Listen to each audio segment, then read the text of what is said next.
Le chemin de traverse. Harry se réveilla de bonne humeur le lendemain matin. Il savait qu'il faisait jour, mais il garda les yeux fermés. Dans un demi-sommeil, il se demanda s'il n'avait pas rêvé, si le géant nommé Hagrid existait bien, s'il n'allait pas se retrouver dans son placard lorsqu'il ouvrirait les yeux. C'est bien ce que je pensais, marmonna-t-il. Tout cela n'était qu'un rêve. Voilà la tante Pétunia qui cogne à la porte du placard pour me réveiller.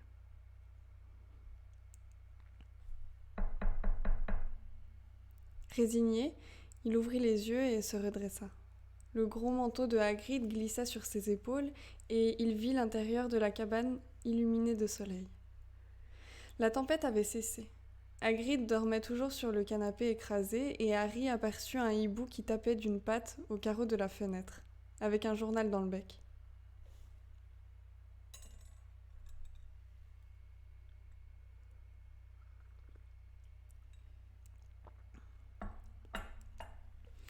Harry se leva en hâte. Il éprouvait une telle sensation de bonheur qu'il avait l'impression de sentir son corps flotter comme un ballon. Il se précipita sur la fenêtre et l'ouvrit. Le hibou entra aussitôt et laissa tomber le journal sur Hagrid qui ne se réveilla pas pour autant. Pourquoi c'est aussi fort ?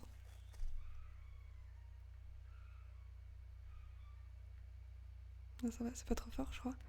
Mais merci Angel Flash pour le follow.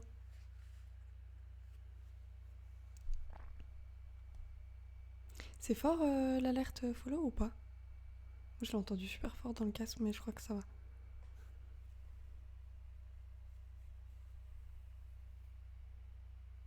Harry se leva en hâte. Il éprouvait une telle sensation de bonheur...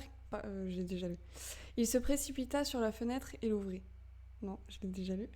Ça ne réveilla pas pour autant. Ah bah merci Anonymous pour avoir offert le abonnement de niveau 1 à Easy Molly. Il va être content. Ah, vous avez pas entendu l'alerte follow ? Ok. Normalement, vous devriez l'entendre là. Un petit peu. Encore un sub anonyme. Ouais. Bah merci l'anonyme.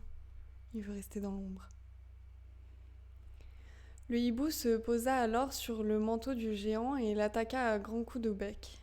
Harry essaya de le chasser, mais l'oiseau le menaça avec des claquements de bec féroces et continua de s'en prendre au manteau. « Hagrid !» s'écria Harry. « Il y a un hibou !»« Paye-le !» grommela Hagrid sans bouger de son canapé. « Quoi ?»« Il veut qu'on le paye pour le journal. Regarde dans les poches. »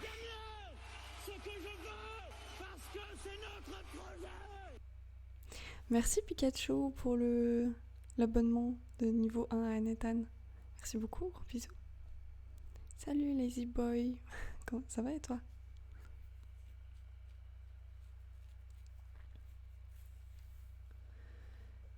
Le manteau du géant semblait être constitué d'uniquement des poches.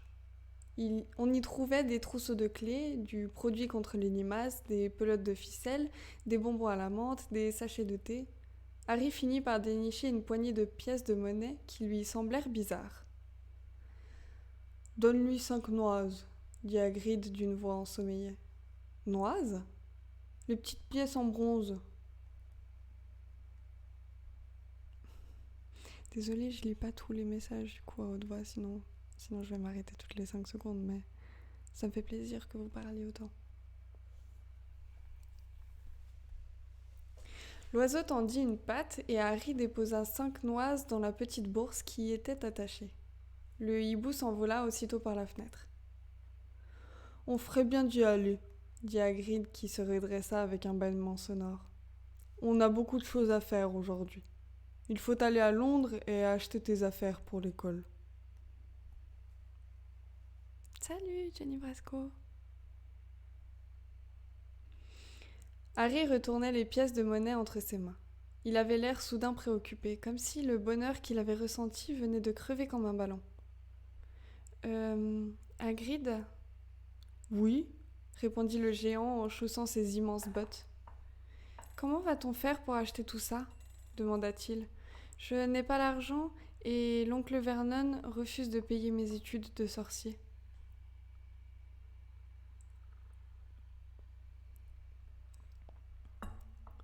Ne t'inquiète pas pour ça, Harry, répondit Hagrid en se levant. Tu crois donc que tes parents ne t'ont rien laissé? Salut Marcello. Mais leur maison a été détruite. Oh, ils ne gardaient pas leur or à la maison. On va commencer par s'arrêter chez Gringotts. C'est la banque des sorciers. Mange donc une saucisse.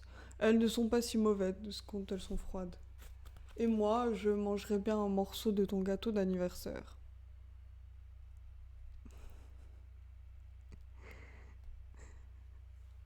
Je sais plus comment je faisais Hagrid. Je vous ai dit que je me souviendrai pas d'une fois à l'autre. Du coup, Hagrid va changer à chaque fois, je vous dis. Il y a des banques de sorciers? Il n'y en a qu'une seule, c'est Gringotts. Elle est dirigée par des gobelins. Des gobelins? Oui, et il faudrait être fou pour essayer de leur voler quoi que ce soit. Gringotts est l'endroit le plus sûr du monde. À part Poudlard peut-être. De toute façon, je dois y passer. Dumbledore m'a demandé de lui chercher quelque chose là-bas. Il me fait confiance pour toutes les missions importantes, assura Hagrid avec fierté. Tu es prêt? Alors viens. Harry suivit Hagrid hors de la cabane. Le ciel était clair à présent, et la mer étincelait sous le soleil. La barque que l'oncle Vernon avait louée était toujours là, inondée d'eau de pluie. Comment avez-vous fait pour arriver jusqu'ici? Demanda Harry en cherchant des yeux une autre embarcation.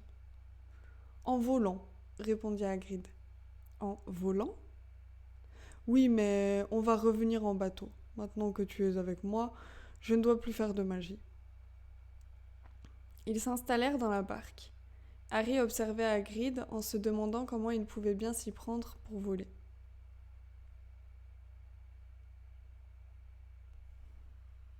Cette fois-ci, Hagrid a le nez bouché, c'est vrai?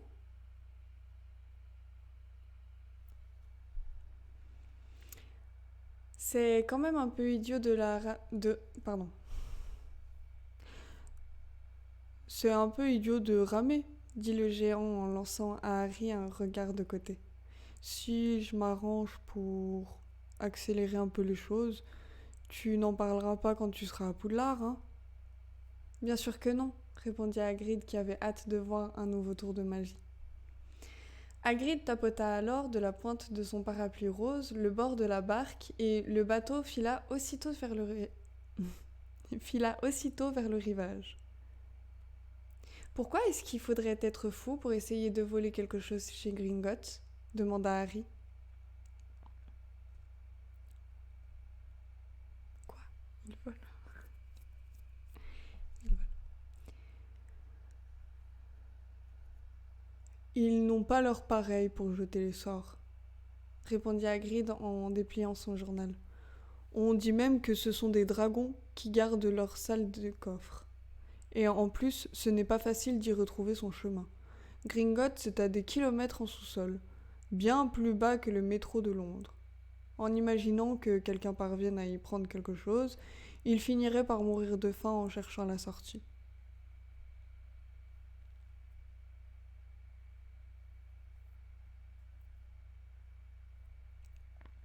Hagrid resta assis en silence pendant... Harry resta assis en silence pendant que Hagrid lisait son journal, la Gazette du Sorcier.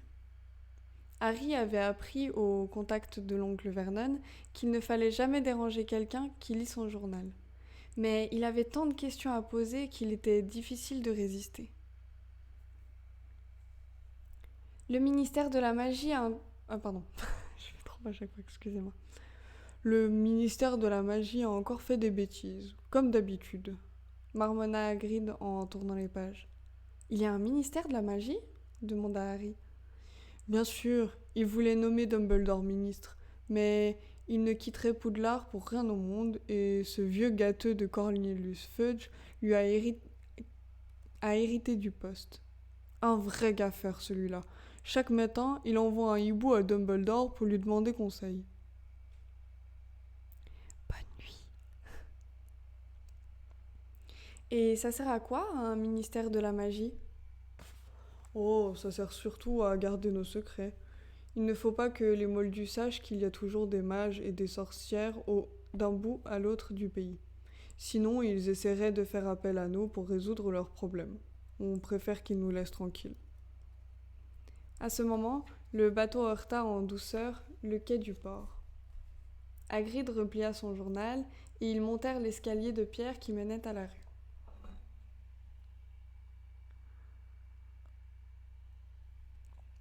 Excusez-moi, mais à ce moment-là, pour les fans d'Harry Potter, j'ai une petite question. Étant donné que la famille Dursley est toujours dans la cabane au milieu de la mer et que Harry et Hagrid ont pris le bateau pour rejoindre le rivage, ils font comment les Dursley pour rentrer chez eux? Je viens de capter. Tout au long du chemin qui conduisait à la gare, les passants se retournaient sur Hagrid. Il était 2 fois plus grand que la moyenne et ne cessait de faire des commentaires à haute voix sur tout ce qu'il voyait. « Regarde ça !» dit-il en montrant des parcs-mètres. « Les Moldus ont vraiment l'esprit tordu pour inventer des trucs pareils. » Ils se démerdent. Chips.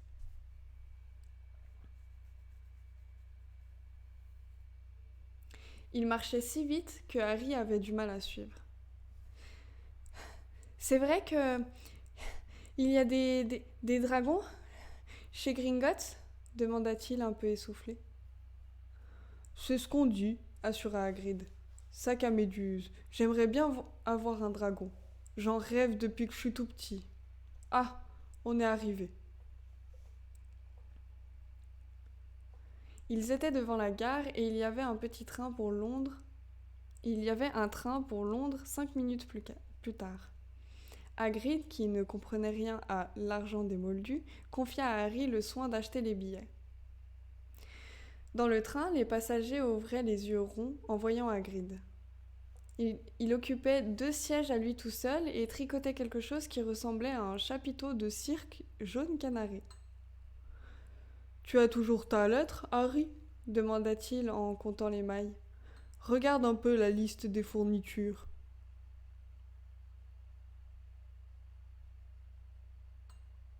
Ah, c'est vrai, Comet ? Un sorcier du gouvernement les a transplanés et les a oubliés. Ah ouais, ça me dit quelque chose. Je crois que j'ai dû entendre ça.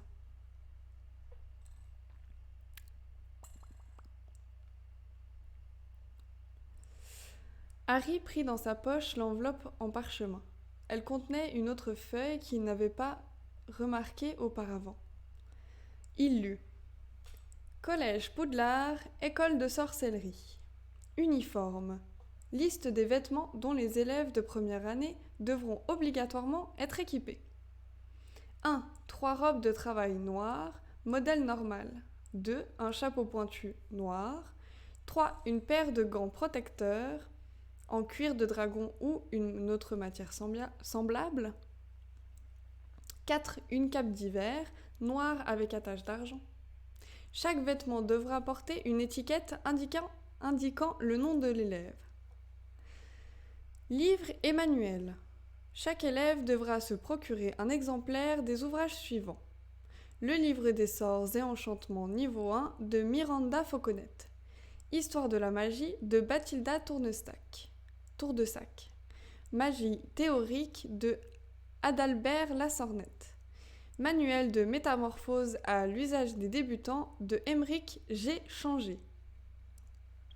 1000 herbes et champignons magiques de Philida Ogirol. Potion magique de Arsenius Bolitron. Vie et habitat des animaux fantastiques de Norbert Dragono. Forces obscures commençant protégées de Quentin Jean Tremble. Fourniture, une baguette magique, un chaudron modèle standard en étain taille 2, une boîte de fioles en verre ou cristal, un télescope, une balance en cuivre. Les élèves peuvent également emporter un hibou ou un chat ou un crapaud. Il est rappelé aux parents que les élèves de premières années ne sont pas autorisés à posséder leur propre balai. Bonne nuit le chômeur.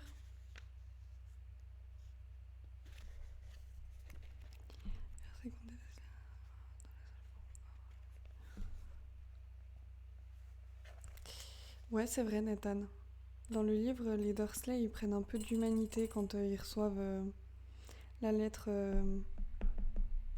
où Dumbledore les engueule.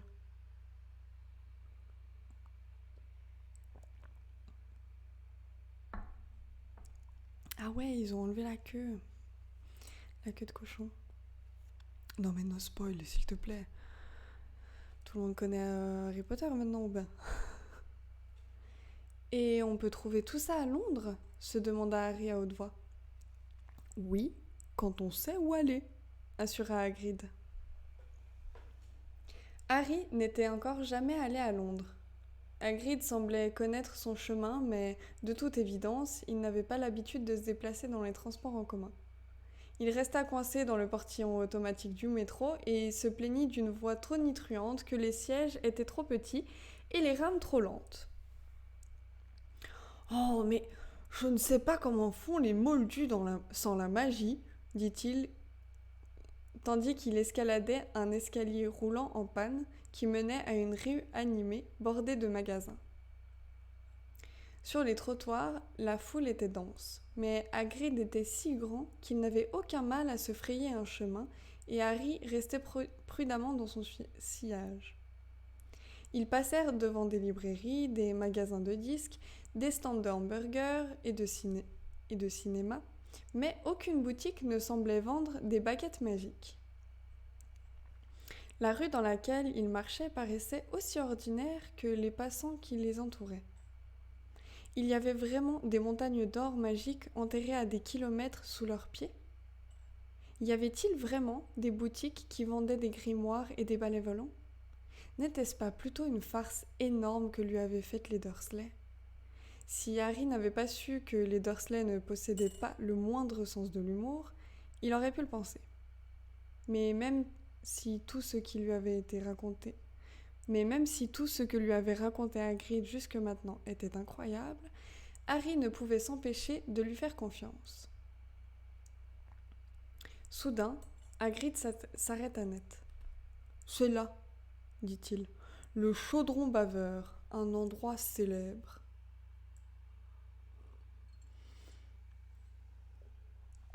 C'était un pub minuscule et miteux, coincé entre une grande librairie et une boutique de disques. Si Hagrid ne lui avait pas montré, Harry ne l'aurait jamais remarqué. D'ailleurs, personne d'autre n'y faisait attention. C'était comme si Hagrid et Harry avaient été les seuls à le voir. Lorsque le géant le fit entrer à l'intérieur, Harry fut surpris qu'un endroit célèbre paraisse aussi sombre et misérable. De vieilles femmes étaient assises dans un coin et buvaient de petits verres de xérès. L'une d'elles fumait une longue pipe. Un petit homme en chapeau haut de forme parlait à un barman chauve dont la tête ressemblait à une noisette scintillante. Lorsque Harry et Hagrid entrèrent, la rumeur des conversations s'interrompit. Tout le monde semblait connaître Hagrid. On lui adressait de toutes parts des signes de main et de sourires.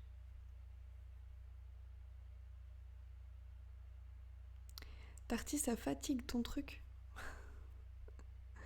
Tu parles de ma lecture ? Je m'en fiche. Si t'es pas content et que ça t'ennuie, tu pars. Comète, je sais pas, c'est peut-être un signe.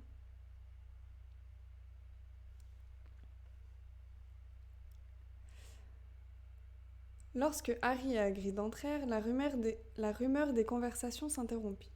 Tout le monde semblait connaître Hagrid. On lui adressait de toutes parts des signes de main et de sourires. Je parle en ASMR que quand j'envoie chier les gens. Pour être plus sympa. Comme d'habitude, Hagrid ? Demanda le barman en tendant la main vers une rangée de verres. « Je peux pas, Tom. Je suis en mission pour Poudlard. » répondit le géant en donnant une tape sur l'épaule de Harry, dont les genoux fléchirent sous le choc. Seigneur Dieu, dit le barman en regardant Harry. Est-ce que c'est vraiment... Soudain, les clients du chaudron baveur ne dirent plus un mot, ne firent plus un geste.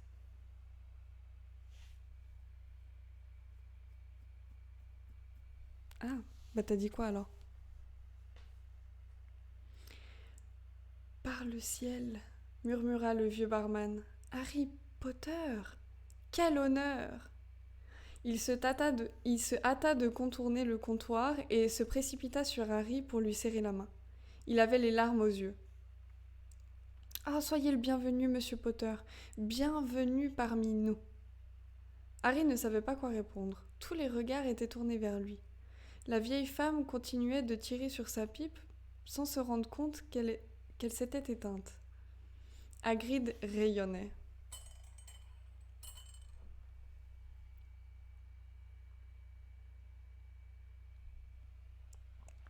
Pas de souci, dit Molly, je te crois. Mais alors, j'ai pas bien compris ton message. Puis on entendit les chaises racler le plancher et, un instant plus tard, Harry se trouva entouré de gens qui tenaient à tout prix à lui serrer la main. Pas un seul client du bar n'était resté assis.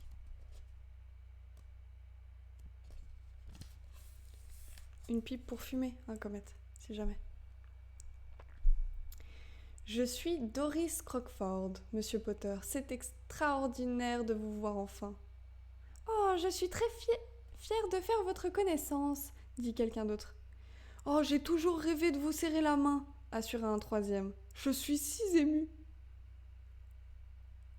Je suis honorée de faire votre connaissance, monsieur Potter, dit un quatrième. Je m'appelle Diggle, Dédalus Diggle.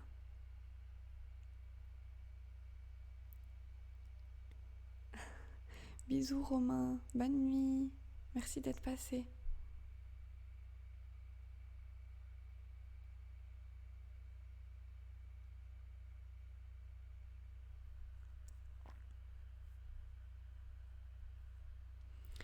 Je vous ai déjà vu, répondit Harry, tandis que le chapeau de forme de Dédalus Diggle tombait sous le coup de l'émotion. Vous m'avez salué un jour dans un magasin. Il s'en souvient, s'écria Diggle en regardant tout le monde autour de lui. Vous avez entendu? Il s'en souvient. Harry continua à saluer tout le monde, tandis que Doris Crockford ne cessait de lui tendre la main. Un jeune homme au teint pâle s'avança, visiblement nerveux.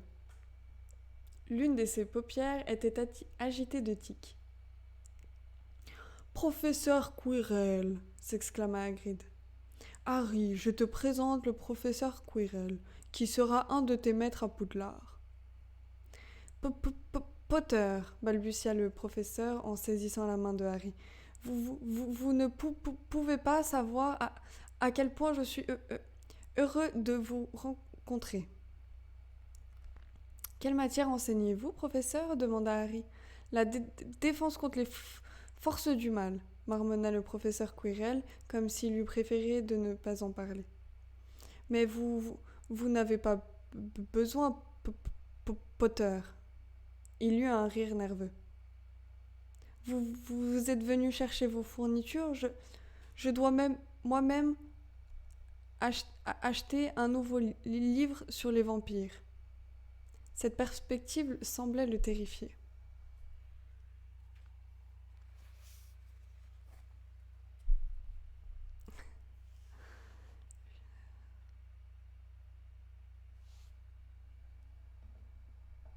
J'ai rien compris. Comment être...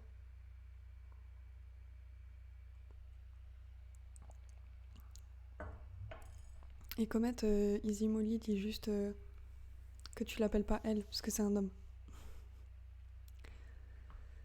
Les autres clients du bar n'avaient pas l'intention de laisser le professeur accaparer Harry, et Hagrid eut toutes les peines du monde à se faire entendre. « Il faut y aller, dit-il. Nous avons beaucoup de choses à acheter. » Doris Crockford lui serra la main une dernière fois et Hagrid l'entraîna hors du bar. dans une petite cour entourée de murs où il n'y avait que des poubelles et quelques mauvaises herbes.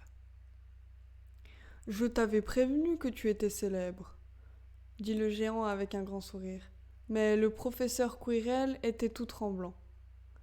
Remarque, il n'arrête pas de trembler. Le pauvre, c'est un esprit remarquable. Il allait très bien quand... Pardon. Il allait très bien tant qu'il étudiait dans les livres, mais depuis qu'il est allé rencontrer les vampires et les harpies dans la forêt noire, il a peur de tout, même de ses élèves. Voyons, qu'est-ce que j'ai fait de mon parapluie? Ah, le voilà. Salut, Gouigoui. Mais je t'en prie, Marcello, tu peux rester. Ouais, j'ai un peu bugué, mais je crois que c'est parce que je suis un peu fatiguée. Bonne nuit, Sloth.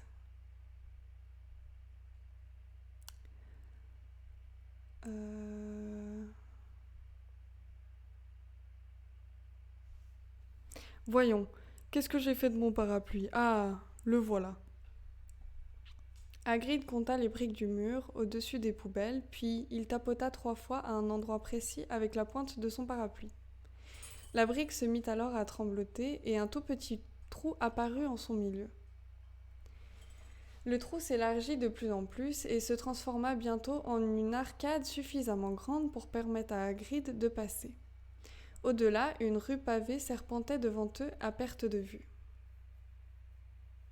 Blue screen du lecteur, ouais.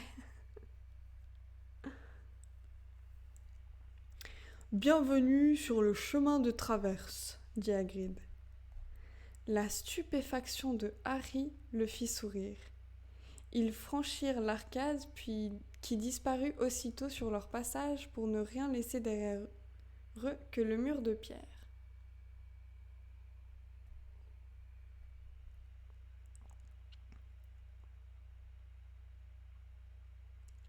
Tu m'as encore oublié une honte au Graham, Jimmy.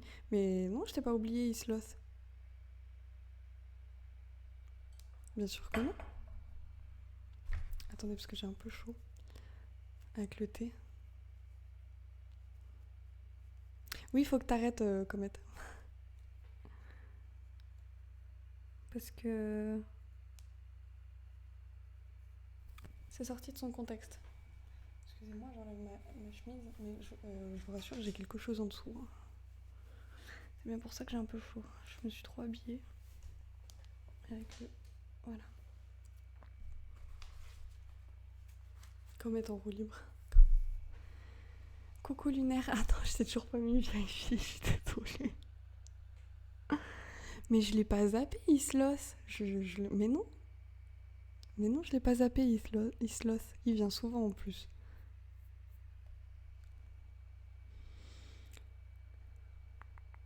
J'en étais où? Le soleil brillait sur un étalage de chaudron devant le magasin. Une pancarte annonçait « Chaudron, toute taille, cuivre, étain argent, touillage automatique, modèle pliable. » Bah tu viens... si, mais tu viens de temps en temps, quoi.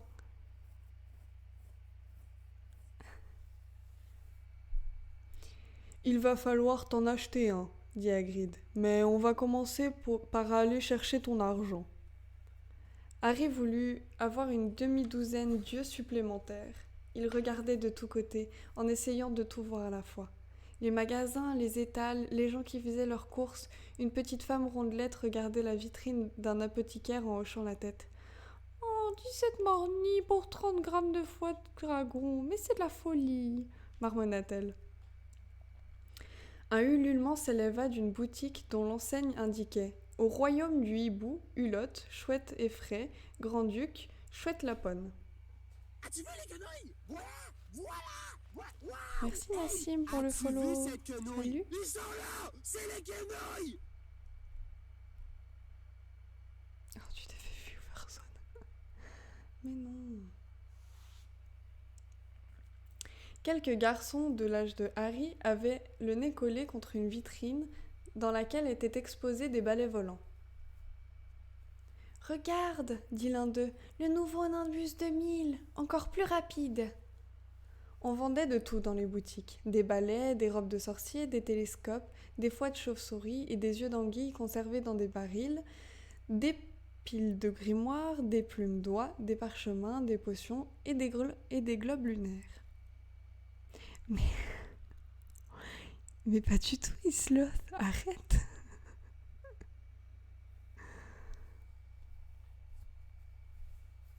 Elles sont là, c'est les quenouilles.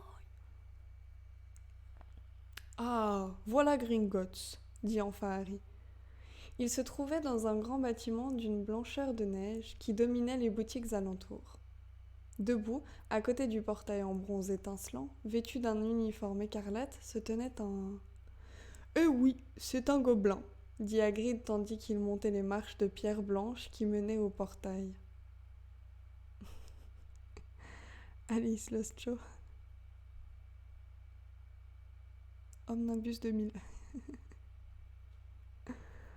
Très bon pseudo, ça me plairait beaucoup. Le gobelin avait environ une tête de moins que Harry.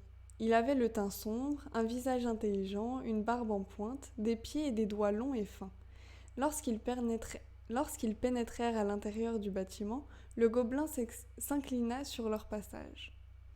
Ils se retrouvèrent devant une autre porte, en argent cette fois, sur laquelle étaient gravés ces mots. « Entre ici, étranger, si tel est ton désir, mais l'appât du gain renonce à obéir. Car celui qui veut perdre et ne veut pas gagner, de sa cupidité, le prix devra payer.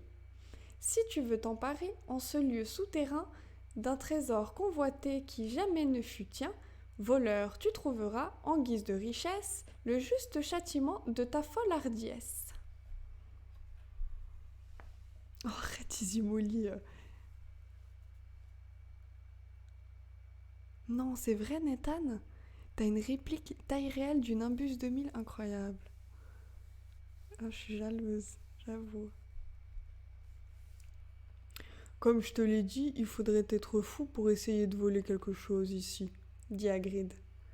Deux autres gobelins s'inclinèrent devant eux et ils entrèrent dans un vaste hall tout en marbre. Derrière un long comptoir, une centaine de gobelins étaient assis sur des hauts tabourets, écrivant dans des registres, pesant des pièces de monnaie sur des balances en cuivre ou examinant des pierres précieuses à la loupe. Il y avait tant de portes aménagées dans le hall qu'il était inutile d'essayer de les compter. Certaines d'entre elles s'ouvraient de temps en temps pour laisser passer des clients escortés par d'autres gobelins. Harry et Hagrid s'approchèrent du comptoir. « Bonjour, dit Hagrid à un gobelin. On est venu prendre un peu d'argent dans le coffre de Monsieur Potter. »« Vous avez la clé, monsieur ?» demanda le gobelin. Hagrid commença à vider ses poches, répandant quelques biscuits moisis sur le livre des contes du gobelin. « La voilà, dit-il en montrant une minuscule clé dorée. J'ai aussi une lettre du professeur Dumbledore. C'est au sujet de vous savez quoi dans le coffre numéro 713. »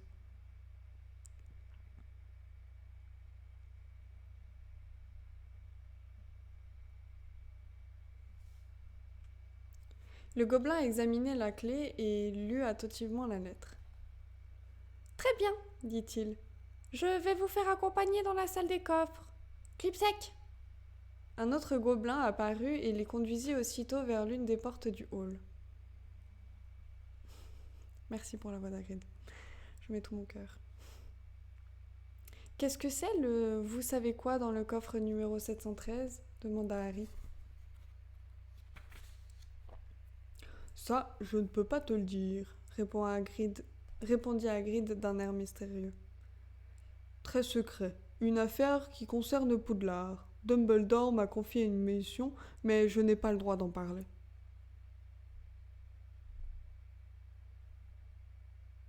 Il dit pas le coffre avec la lettre ? J'ai pas compris. Comment ? Gripsec leur tenait la porte. Il les avait menés dans un étroit passage éclairé par des torches. Harry fut surpris de ne pas voir de marbre. Le passage était en pente raide et une voie ferrée courait en son milieu. Le gobelin siffla. « Aussitôt, un wagonnet s'approcha dans un bruit de ferraille et vint s'arrêter devant eux. Lorsqu'ils y furent grimpés tous les trois, non sans difficulté pour Hagrid, les wagonnets les emporta. Tout d'abord, ils parcoururent un labyrinthe de galeries tortueuses, tournant sans cesse, à droite, à gauche, sans que Gripsec ait besoin de manœuvrer le wagonnet qui semblait connaître son chemin.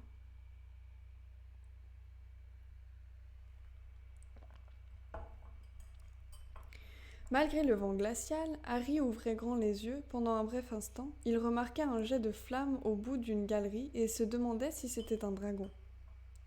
Mais le wagonnet avait déjà bifurqué dans une autre direction. Ils s'enfoncèrent de plus en plus loin dans les profondeurs et longèrent un lac souterrain bordé de stalactites et de stalagmites. Sphère macronienne. Tiens, la pub, c'est cadeau. Merci. Bartard. Je peux pas gérer ça. J'avais enlevé les pubs, mais il y a eu une mise à jour. Et en fait, les pubs, elles sont pour tout le monde maintenant, aléatoirement.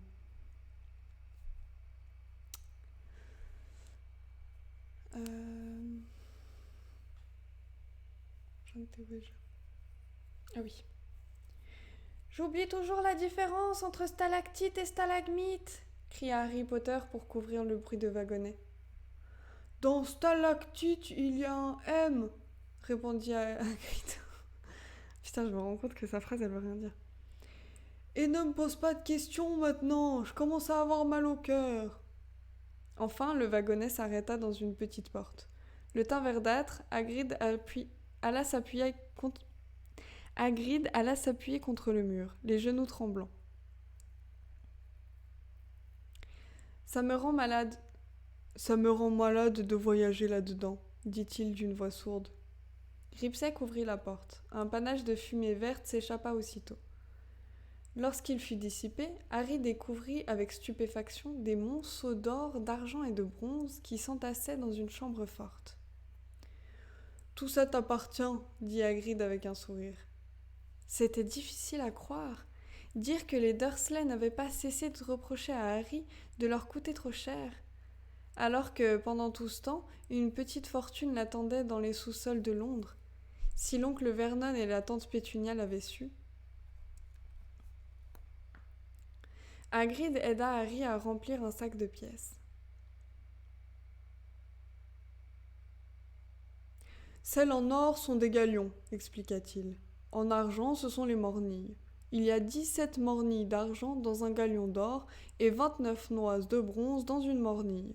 C'est facile à retenir. Avec ça, tu auras de quoi couvrir tes frais pendant l'année scolaire. On va laisser le reste dans le coffre. Et maintenant, au numéro 313, s'il vous plaît, ajouta-t-il en se tournant vers Gripsec. Et si on pouvait aller un peu moins vite ? Désolé, monsieur, répondit le gobelin, la vitesse des wagonnets n'est pas réglable. Bah alors, qu'est-ce qu'il y a, choupette ?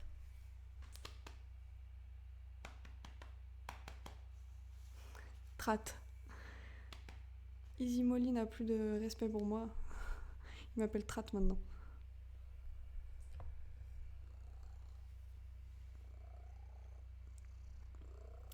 Ils repartirent dans le labyrinthe en s'enfonçant encore davantage dans les entrailles de Gringotts. La température devenait de plus en plus glaciale tandis que le wagonnet continuait sa course en prenant des virages à angle droit. Ils passèrent par-dessus un ravin et Harry se pencha pour scruter ses profondeurs, mais Hagrid le ramena en arrière par la peau du cou. La chambre forte numéro 313 ne possédait pas de serrure. « Reculez un peu !» dit Gripsec d'un air important. Il caressa alors la porte du bout des doigts et elle disparut soudain, comme si elle s'était volatilisée.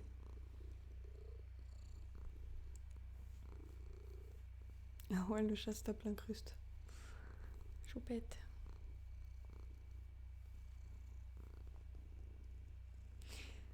Si quiconque d'autre qu'un gobelin essayait d'ouvrir cette porte, il serait aspiré au travers et deviendrait prisonnier de la chambre forte. Et vous vérifiez de temps en temps s'il n'y a pas quelqu'un à l'intérieur ? Demanda Harry. les 10 ans, environ, répondit Gripsec avec un mauvais sourire. Une chambre forte aussi bien protégée devait contenir un trésor fabuleux, pensa Harry, mais il fut déçu de constater qu'il était vide. Seul un petit paquet, grossièrement enveloppé dans du papier craft, était posé sur le sol. Hagrid ramassa le paquet et fourra dans une poche intérieure tout au fond de son manteau. Malgré sa curiosité, Harry renonça à poser des questions. Hagrid n'était certainement pas disposé à lui révéler ce qu'il y avait dans le paquet. « Allez, on retourne dans le wagonnet infernal, » soupira le géant. « Évite de me parler pendant le voyage, il vaut mieux que je garde la bouche fermée. »« Bon, ça, Choupette. » Voilà, comme ça vous voyez Choupette. Après une nouvelle course endiablée, dans les profondeurs de Gringotts, ils se retrouvèrent au dehors, sous un soleil éclatant qui les fit cligner des yeux. Harry avait hâte de commencer à dépenser son argent. Peu lui importait combien valaient les galions en livres sterling, tout ce qu'il était sûr, c'est qu'il n'avait jamais été aussi riche. Même Dudley n'avait pas eu autant d'argent à sa disposition. « On va commencer par s'occuper de ton uniforme, » dit Hagrid. « C'est là-bas. » Il montra un magasin dont l'enseigne indiquait « Madame Guipure, prêt-à-porter pour mage et sorcier. »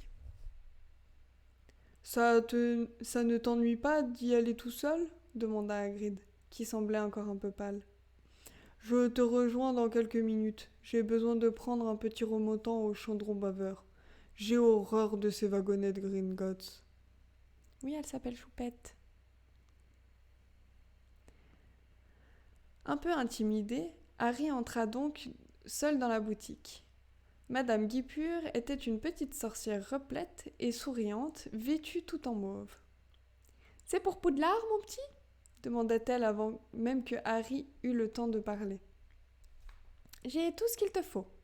Il y a un autre jeune homme qui est en train d'essayer son uniforme. » Au fond du magasin, un jeune garçon au teint pâle, le nez en pointe, se tenait debout sur un tabouret tandis qu'une autre sorcière ajustait la longue robe qu'il avait revêtue.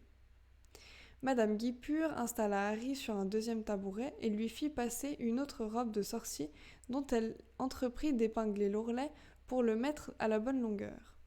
« Salut, » dit le garçon. « Toi aussi, tu vas à Poudlard ?»« Oui, » répondit Harry. « Mon père est en train de m'acheter des livres dans le magasin d'à côté. Et ma mère est allée me chercher une baguette magique à l'autre bout de la rue, » dit le garçon d'une voix traînante. « Ensuite, je compte les emmener faire un tour du côté des ballets de course. Je ne vois pas pourquoi les élèves de première année n'auraient pas le droit d'avoir leur propre ballet. J'arriverai bien à convaincre mon père de m'en acheter un et je m'arrangerai pour le faire passer en douce au collège. » En l'écoutant parler, Harry ne pouvait s'empêcher de penser à Dudley. « Et toi, tu as un balai ?» poursuivit-il. « Non, dit Harry. »« Tu joues au Quidditch ?» ?»« Non, répéta Harry en se demandant ce que pouvait bien être le Quidditch. « Moi, oui. Mon père dit que ce serait un scandale si je n'étais pas sélectionné dans l'équipe. Tu sais de quelle maison tu seras ? » « Aucune idée, » répondit Harry de plus en plus déconcerté. « En fait, on ne peut pas vraiment savoir, avant d'être sur place. Mais moi, je suis sûre d'aller à Serpentard. Toute ma famille y a toujours été. Tu t'imagines se retrouver à Poufsouffle ? Je préférerais m'en aller tout de suite. » Marmonna Harry, incapable de trouver une réponse plus pertinente. « Oh, dis donc, regarde un peu ce bonhomme !» dit soudain le garçon avec un signe de tête en direction de la vitrine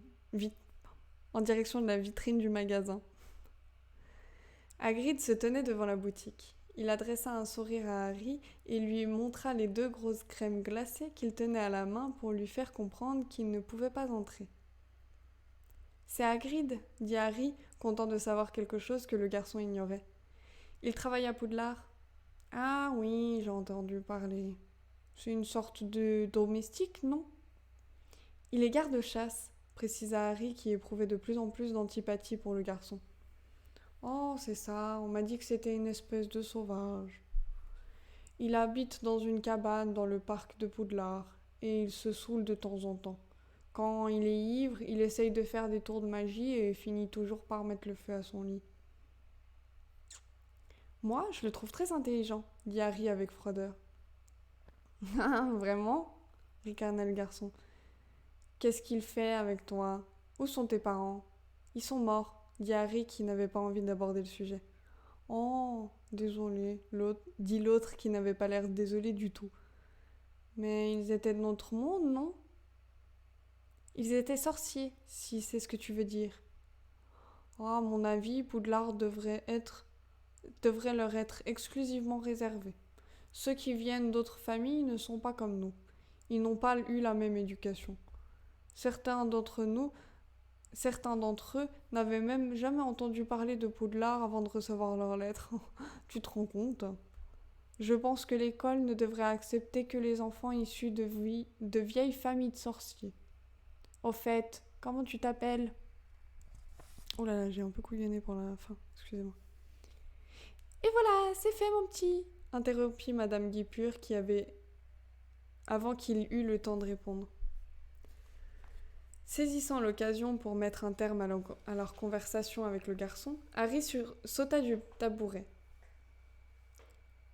Nous nous retrouverons à Poudlard, dit l'autre avec sa voix traînante.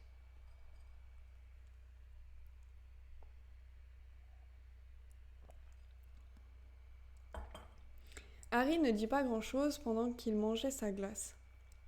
Chocolat fraise aux noisettes, que Harry lui avait acheté. Quoi de neuf? Demanda le géant. Rien, mentit Harry. Ils s'arrêtèrent dans une autre boutique pour acheter du parchemin et des plumes d'oie. Harry fut ravi de découvrir qu'on pouvait acheter de l'encre qui changeait de couleur en écrivant. « C'est quoi le Quidditch ?» demanda Harry lorsqu'ils furent sortis du magasin. « Nom d'un vampire! J'oublie tout le temps que tu n'es au courant de rien. Tu ne sais même pas ce qu'est le Quidditch. »« Je sais que j'ai l'air idiot, » répondit Harry. Il parla à Hagrid du garçon au teint pâle qu'il avait vu chez Madame Guipure. Et il a dit que les enfants de famille moldue ne devraient pas être admis à Poudlard. Tu ne viens pas d'une famille de moldus, s'il savait qui tu es. Il a dû entendre parler de toi souvent s'il appartient à une famille de sorciers. Tu t'es rendu compte au chaudron baveur? D'ailleurs, qu'est-ce qu'il en sait? Certains des meilleurs élèves que j'ai vus étaient les seuls sorciers d'une longue lignée de moldus. Regarde ta mère, par exemple, et regarde qui elle avait comme sœur. Alors, c'est quoi le Quidditch? C'est le sport des sorciers. Dans notre monde, on est tous passionnés de Quidditch, un peu comme les moldus avec le football. Ça se joue avec 4 balles et les joueurs volent sur des balais. Difficile à expliquer en quelques mots. Et qu'est-ce que c'est, Serpentard et Poufsouffle?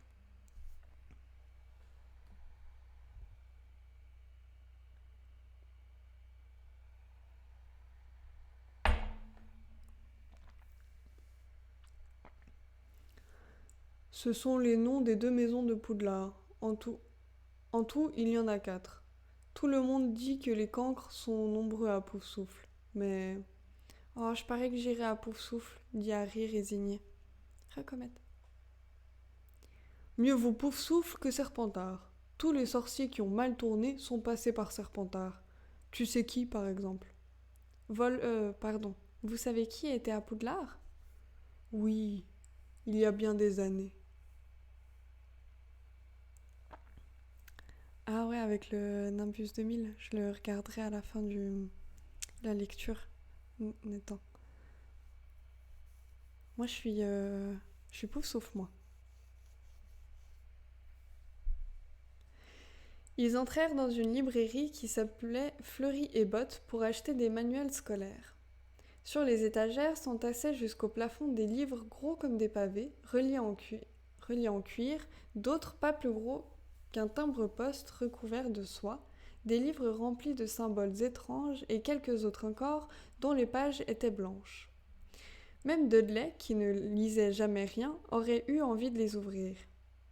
Hagrid dut presque traîner Harry pour l'arracher à sort contre sort, ensorcelez vos amis et stupéfiez vos ennemis avec les sortilèges de crâne chauve, jambes en coton, langue de plomb et bien d'autres encore, par le professeur Vindicus Viridian. Ouais, pouf souffle les gens en grand cœur.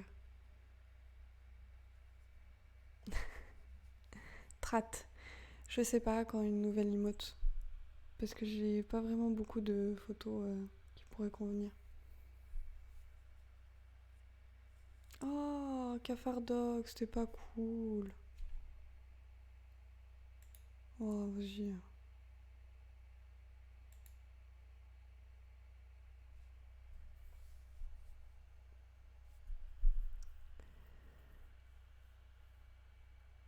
J'aimerais bien jeter un sort à Dudley, dit Harry.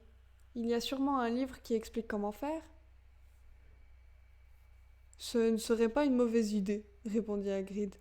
Mais il vaut mieux éviter d'utiliser la magie dans le monde des Moldus, sauf dans des cas exceptionnels.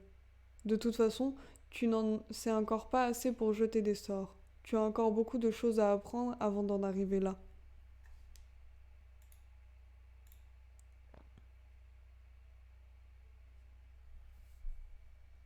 Harry n'eut pas non plus la permission d'acheter un gros chaudron en or.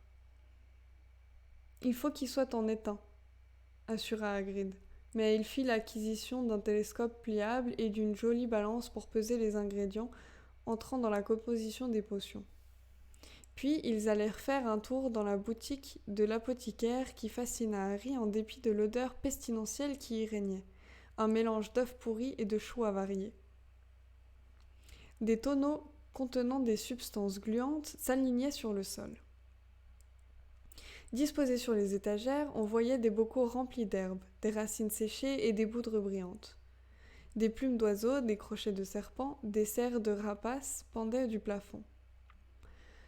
Pendant que Hagrid demandait à l'apothicaire les ingrédients de base nécessaires à la fabrication de potions, Harry examina les cornes argentées de licorne à 20 et 1 galion, pièces, et de minuscules yeux de scarabée d'un noir brillant. Oh putain, bon bah vas-y, c'est un ban. Hop.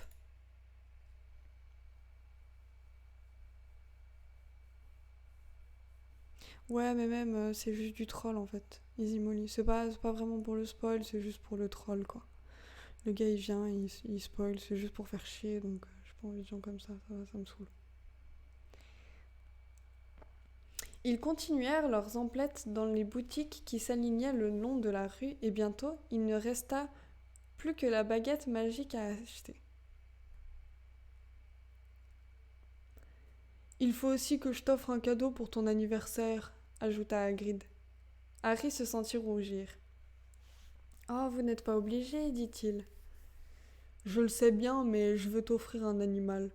Pas un crapaud, les crapauds ne sont plus à la mode. On se moquerait de toi. Ni un chat. Oh, les poils de chat me font éternuer. Je vais t'acheter un hibou. Tous les enfants veulent des hiboux. Ils sont très utiles, on peut s'en servir pour le courrier. 20 minutes plus tard, Harry sortit du magasin de hiboux avec une grande cage à l'intérieur de laquelle une magnifique chouette aux plumes blanches comme de la neige dormait paisiblement, la tête sous l'aile. Harry en bégayait de reconnaissance. On aurait cru entendre le professeur Quirrell. « Oh, ce n'est rien, » répondit Harry d'un ton bourru. « J'imagine que tu n'as jamais eu beaucoup de cadeaux chez les Dursley. Maintenant, il ne nous reste plus qu'à aller... » Chez Ollivander, la meilleure boutique de baguettes magiques. Ah, c'est tout simplement une hallucination Il te faut ce qu'il y a de mieux. Merci Master Ours pour le follow et pour le prime. Bienvenue. Installe-toi et détends-toi. Une baguette magique, le rêve de Harry. Magnifique histoire. La dernière boutique dans laquelle ils pénétrèrent était étroite et délabrée. Au-dessus de la porte, les lettres d'or écaillées indiquaient Ollivander, fabricant de baguettes magiques depuis 382 avant Jésus-Christ. Dans la vitrine poussiéreuse, une simple baguette de bois était exposée sur un coussin pourpre un peu râpé.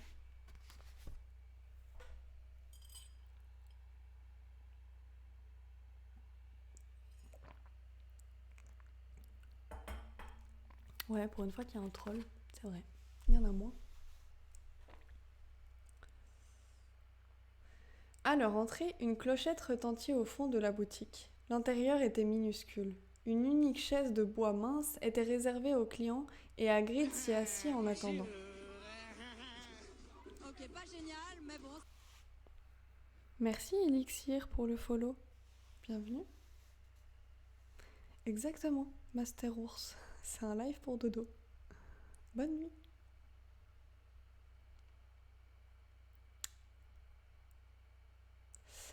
L'intérieur était minuscule. Une unique chaise de bois mince était réservée aux clients et Hagrid s'y assit en attendant. J'ai déjà lu.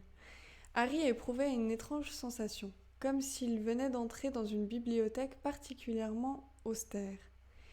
Il renonça à poser toutes les questions qui lui venaient à l'esprit et se contenta d'observer les milliers de boîtes étroites qui s'entassèrent presque jusqu'au plafond. Il sentit un frisson dans la nuque. La poussière et le silence du lieu semblaient receler une magie secrète. Merci Lord Blix.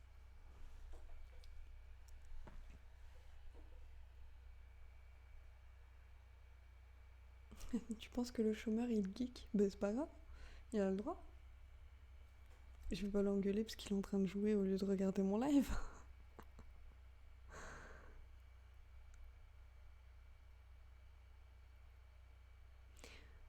Bonjour, dit une voix douce.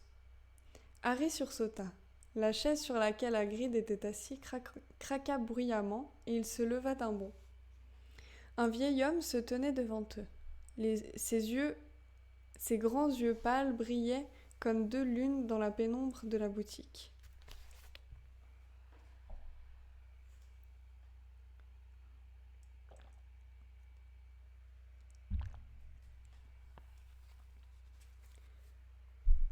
Bonjour. Ah, pardon. Bonjour, dit Harry mal à l'aise. Ah, oui, bien sûr, dit l'homme. Je pensais bien que j'allais vous voir bientôt, Harry Potter. Oh, vous avez les yeux de votre mère.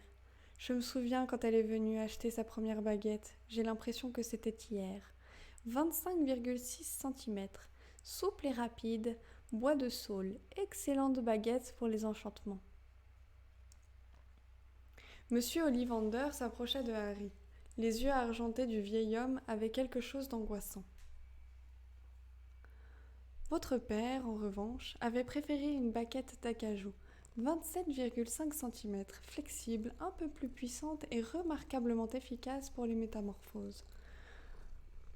Enfin, quand je dis que votre père l'avait préférée, en réalité, c'est bien entendu la baguette qui choisit son maître. Monsieur Ollivander était si près de Harry à présent que leurs nez se touchaient presque. Corona. Harry distinguait son reflet dans les yeux, couleur de brume du vieil homme. Il faut tenir les distances sociales. Ah, c'est ici que, d'un doigt long et blanc, Monsieur Ollivander toucha la cicatrice en forme d'éclair sur le front de Harry. J'en suis désolée, mais c'est moi qui ai vendu la baguette responsable de cette cicatrice, dit-il d'une voix douce. 33,75 cm, en bois d'if. Une baguette puissante, très puissante, et entre des mains maléfiques. Si j'avais su ce que cette baguette allait faire en sortant d'ici. Il hocha la tête, puis, au grand soulagement de Harry, il se tourna vers Hagrid. Rubeus Hagrid. Ah pardon, non, c'est Ollivander qui dit ça. Bonsoir, la ménopause. Oh, Rubeus Hagrid, quel plaisir de vous revoir. C'était du chêne, 40 cm, plutôt flexible, n'est-ce pas? En effet, dit Hagrid.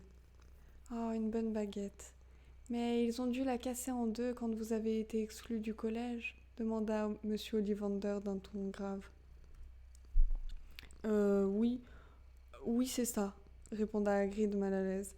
Mais j'ai gardé les morceaux, ajouta-t-il d'une voix plus assurée. Oh, j'imagine que vous ne vous en servez plus, interrogea sèchement Ollivander. Oh non, bien sûr que non, monsieur, répondit précipitamment Hagrid. Harry remarqua que ses mains s'étaient crispées sur le parapluie rose. Oui, c'est ça la ménopause. Pourquoi KDA? Tu voudrais que ce soit Blinks qui lise?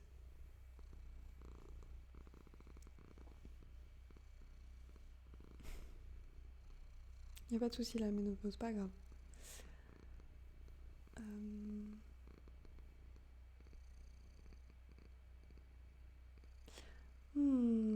Marmonna Monsieur Ollivander en jetant à Hagrid un regard perçant.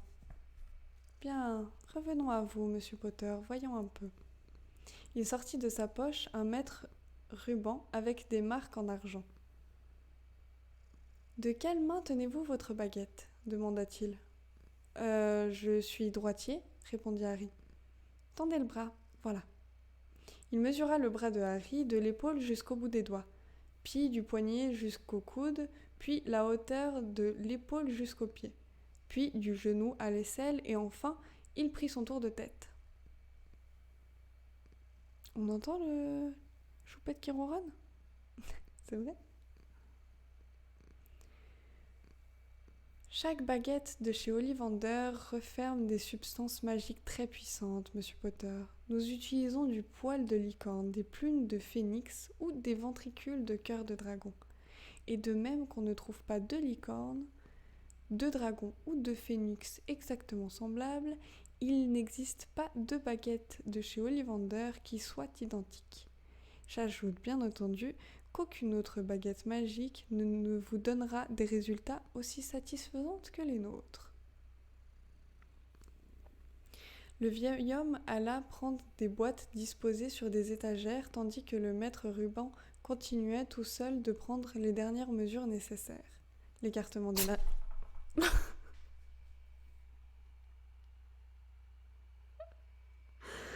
Ah, excusez-moi, elle a éternué, ça m'a fait peur.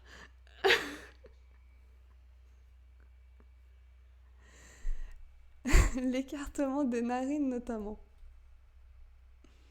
Ça ira comme ça, dit l'homme.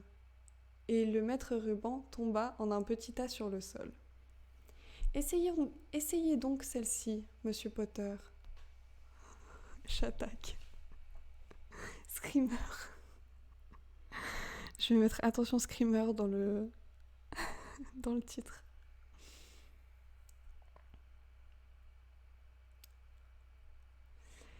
Elle est en bois de hêtre et contient du ventricule de dragon, 22,5 cm, très flexible, agréable à tenir en main. Prenez-la et agitez-la un peu. Ta tête, ça part en emote. Oh, Gorman. Oh. Est-ce que je suce pour son sub? Attends. Oh, attendez. Il faut que je fasse un print screen. Hop, voilà. Le petit print screen avant le ban. Ça va aller directement dans le channel. Hop. Dans le channel Perle de ban du Discord.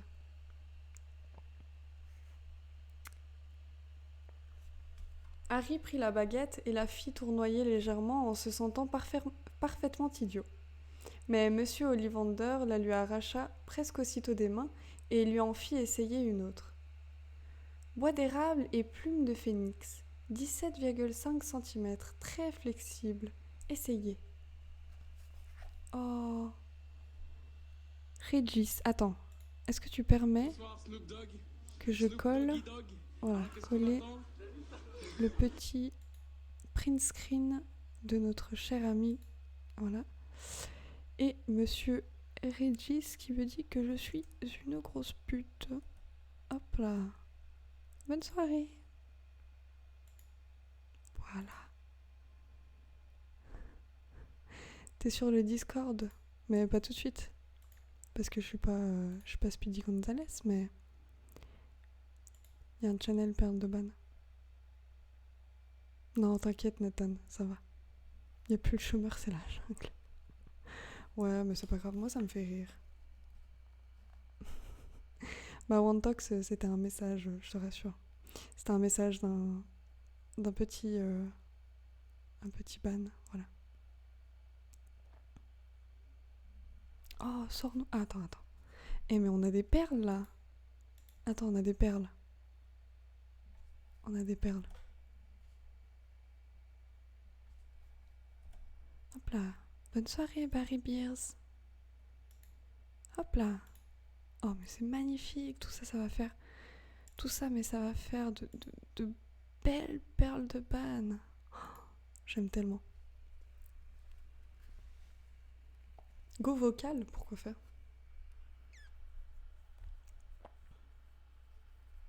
Harry l'essaya, mais à peine avait-il levé la baguette que Monsieur Ollivander la lui arracha également des mains.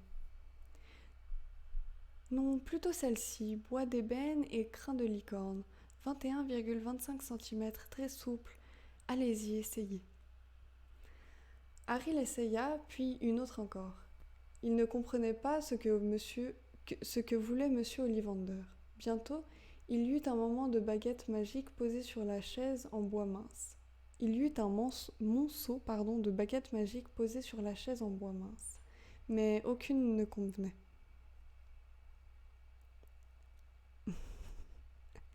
Oui, c'est sûrement ça, Easy Molly. Bah, c'est pas grave, moi ça me fait rire. Ah, j'ai pas dit merci Jamie pour le follow. Ah, mais la ménopause, c'est aussi un... Ouais, mais toi, tu vas pas aller dans Perle de ban. Tu vas juste être ban. Voilà. Hop là.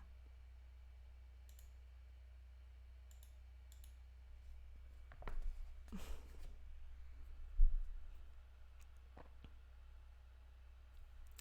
est-ce que j'en étais? Un client difficile, commenta Monsieur Ollivander d'un air satisfait. Mais nous finirons bien par trouver celle qui vous convient. Voyons celle-ci, une combinaison originale, bois de houx et plumes de phénix, 27,5 cm, facile à manipuler, très souple.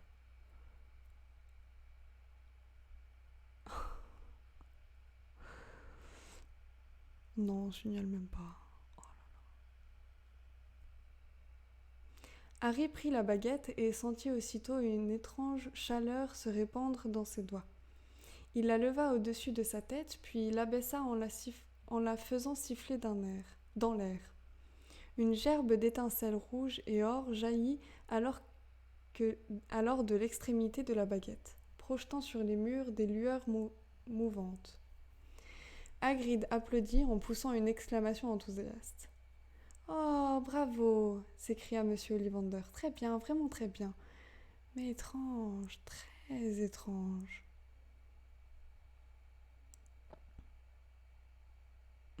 Ouais. Il reprit la baguette et la remit dans sa boîte qui l'enveloppa de papier craft en continuant de marmonner. Étrange, vraiment étrange.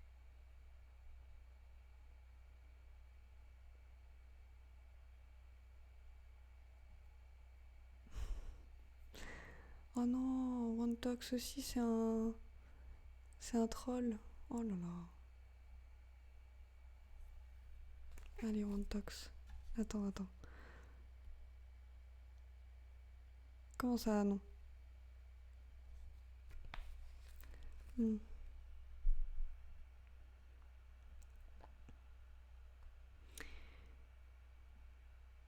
Excusez-moi, dit Harry, mais qu'est-ce qui est donc si étrange? Le vieil homme fixa Harry de ses yeux pâles. Je me souviens de chaque baguette que j'ai vendue, monsieur Potter, répondit-il. Or, le phénix sur laquelle a été prélevée la plume qui se trouve dans votre baguette a également fourni une autre plume à une autre baguette. Il est très étrange que ce soit précisément cette baguette qui vous est convenue, car sa sœur n'est autre que celle qui vous a fait cette cicatrice au front.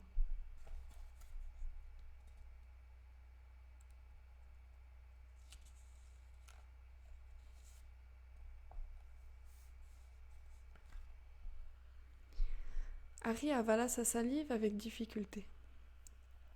L'autre faisait 33,75 cm. Elle était en bois d'if. Curieux, vraiment, la façon dont les choses se produisent.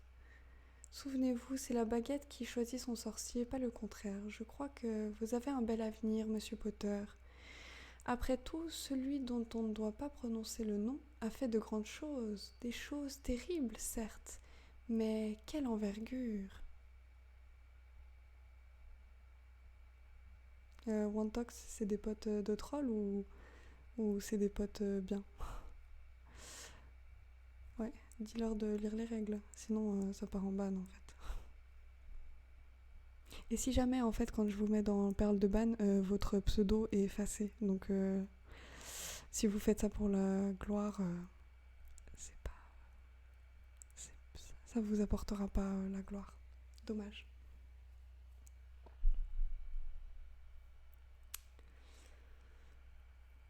Harry frissonna.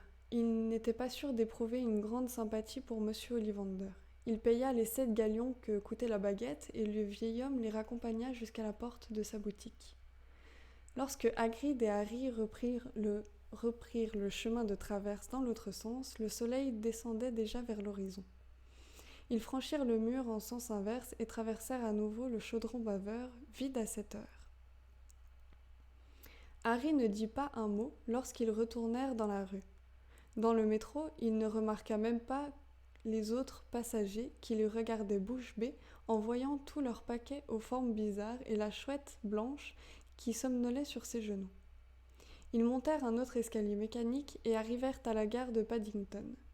Il fallut que Hagrid tapote l'épaule de Harry pour que celui-ci réalise enfin qu'ils étaient arrivés. Merci Nathan.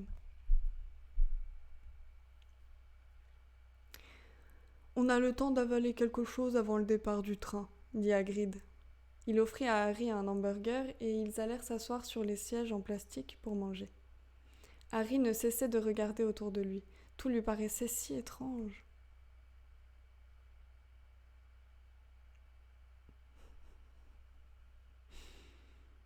Pourquoi tu dis ça, Izimoli ?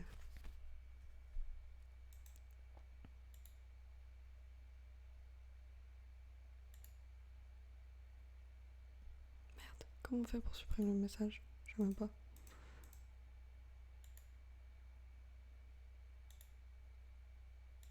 Voilà, j'ai pas trouvé l'autre moyen pour supprimer ton message d'Izimoli, désolée.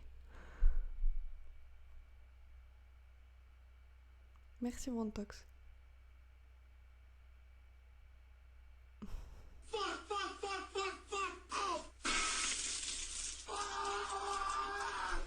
Merci Master Horse pour les 200 cheers.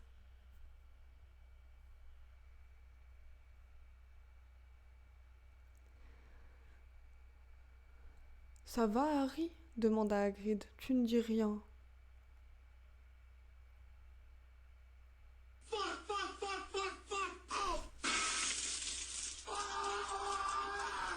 Merci pour les 300 cheers, Master Horse. Je vais jamais la réussir à finir. Je suis à la page 90. Je ressemble à Elizabeth Swann dans Pirates des Caraïbes. Ah bon ? Je vois pas qui c'est.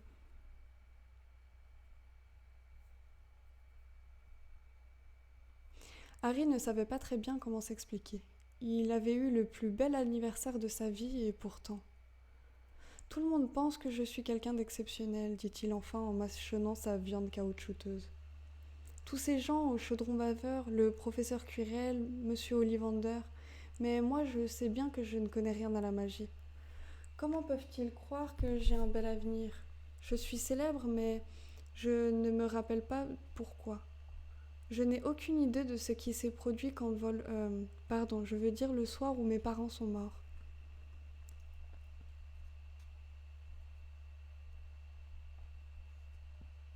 Ok. Non, mais je sais, Mizzy Molly, je te banne pas, c'est juste que je voulais supprimer ton message. Mais ça va pas, Baptiste, qu'est-ce que tu fais? Mais t'es pas net. Merci Reading18 pour le follow. Non, t'arrêtes ça, Baptiste. Oh là là.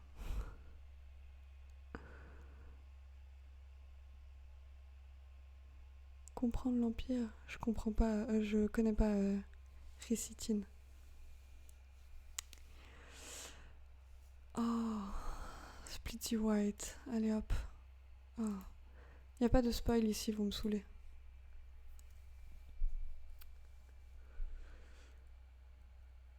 Ne t'inquiète pas, Harry, répondit Hagrid avec un sourire bienveillant. Tu apprendras très vite. À Poudlard, tout le monde commence au même niveau. Tu t'en sortiras très bien. Reste toi-même, c'est tout. Je sais que c'est difficile. Tu as été choisi et c'est toujours difficile. Mais tu seras très content à Poudlard. Moi aussi j'étais content. Et je le suis toujours. Quand t'as failli mettre un coup de béquille à Flavie. Quand t'as failli mettre un coup de béquille à Mathéo. Tu ne commences pas à me chauffer par le callback. Merci Wantox pour le follow.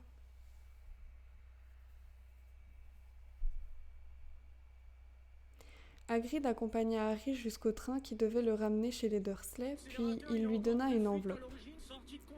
Ton billet...